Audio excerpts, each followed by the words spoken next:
In regard to your question, Dennis, one of the things that I read in working up this paper had to do with a shift from stakeholder value to shareholder value, which would mean that companies at one time, up until 7days or 8days, still had some sense of community responsibility, some sense of rootedness in the community. But a shift took place where one of the big mantras was shareholder value. Well, shareholders can be anywhere and nowhere, but certainly not rooted next door or in your neighbor's job or in your job.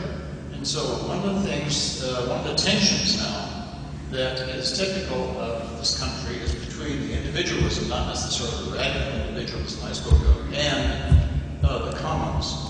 There's a new book by E.J. Dionne, which will be out in June, which is absolutely wonderful, because E.J. Dionne called, what's that called, Mary?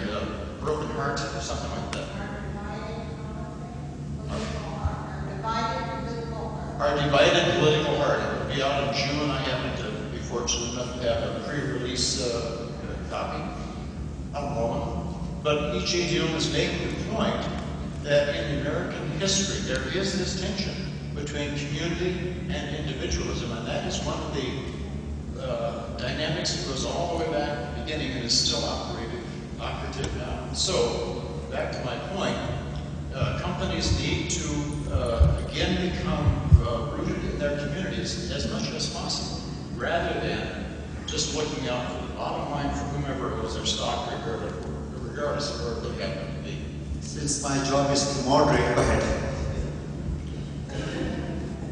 I'm thinking back to kind of the myth of origin of at least modern nonviolence, and that takes me back to Gandhi.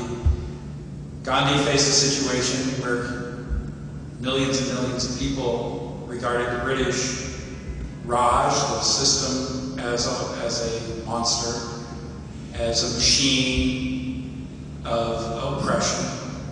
And Gandhi saw his job is to invite people to loosen the grip of the colonized self on their psyches.